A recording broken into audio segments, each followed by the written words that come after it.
దేవుని నామమునకు మహిమ కలుగును గాక. ఈ ఉదయకాల సమయంలో మరొక మిషనరీ గురించి తెలుసుకొని దేవుని నామాన్ని మహింపరచుకుందాం.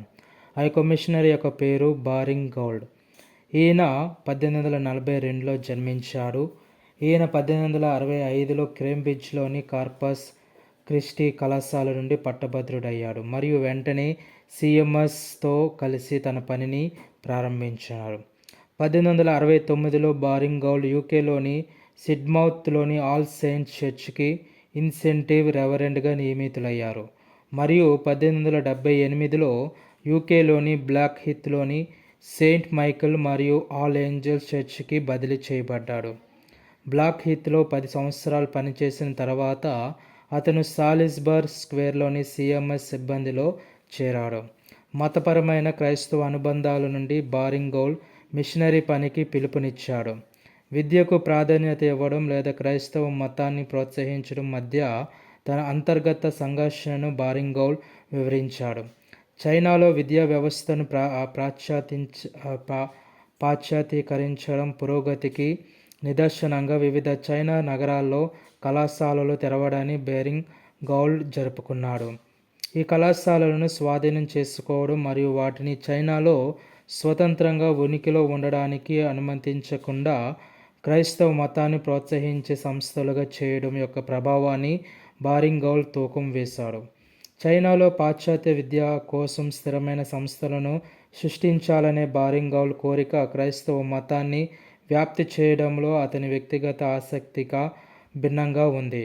చైనీస్ విద్యార్థులలో క్రైస్తవ మతాన్ని ప్రోత్సహించడానికి ఈ కొత్తగా స్థాపించబడిన పాఠశాలలు మరియు కళాశాలలు బోధించడానికి క్రైస్తవ మిషనరీలను పంపమని అతను క్రమం తప్పకుండా ప్రతిపాదించినప్పటికీ విదేశీ సహాయం మరియు సిబ్బంది లేకుండా ఉనికిలో ఉండే స్థిరమైన సంస్థలను అమలు చేయడం యొక్క ప్రాముఖ్యతను బారింగ్ గౌల్డ్ అర్థం చేసుకున్నాడు.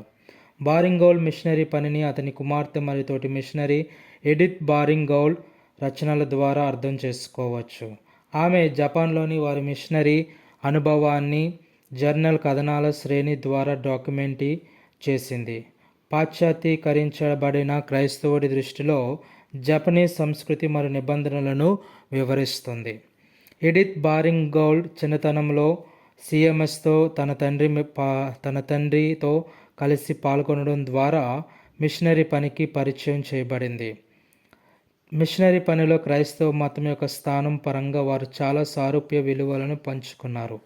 భారతదేశం మరియు ఫార్ ఈస్ట్ సిఎంఎస్ స్పాన్సర్ చేసిన మిషన్ల నియమిత కార్యదర్శిగా ఈ మిషన్ల గురించి ఆమె ఖాతాలు వారి పనిలో క్రైస్తవ మతం యొక్క ప్రాముఖ్యత గురించి వారి ఆలోచనలు మరియు అభిప్రాయాల గురించి మంచి అవగాహనను కలిగి ఉన్నాయి.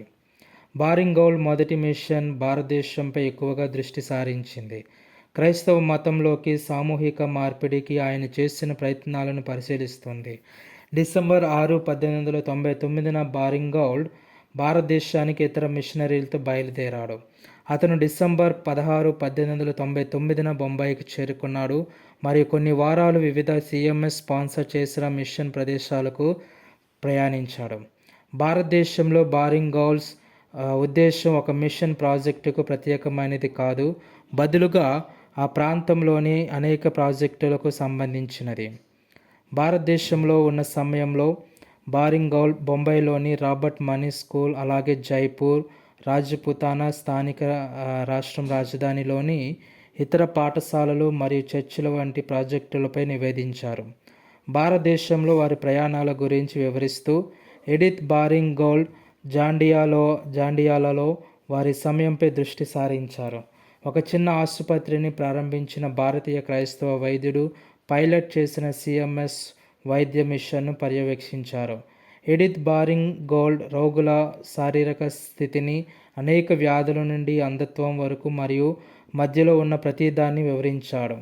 అయితే ఆసుపత్రి అందించిన శారీరక సహాయంపై దృష్టి పెట్టడానికి బదులుగా ఈబీజీ క్రైస్తవ మతానికి గురికావడం వల్ల ఆత్మల స్వస్థతను వివరించడానికి ఎంచుకున్నారు. బారింగ్ గౌల్డ్ రోగులు వారి శారీరక స్థితికి సహాయం చేయడం కంటే దేవుడు మరియు బైబిల్ యొక్క స్వస్థత ప్రక్రియను అర్థం చేసుకోవడానికి సహాయం చేయడం ఎక్కువ ఆశీర్వాదాన్ని తన నమ్మకాన్ని వ్యక్తం చేశారు.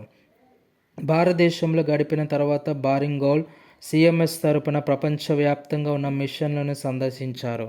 అతను త్వరగా సిఎంఎస్ సిబ్బందిలో కీలక వ్యక్తి అయ్యాడు మరియు వివిధ ముఖ్యమైన మిషన్ ప్రాజెక్టులపై దృష్టి సారించే కార్యదర్శి పదవిని పొందాడు.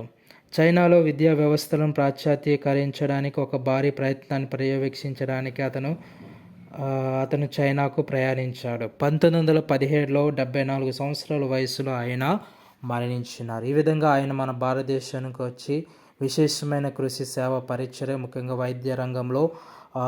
విద్యారంగంలో ఎక్కువగా కృషి చేయడం జరిగింది.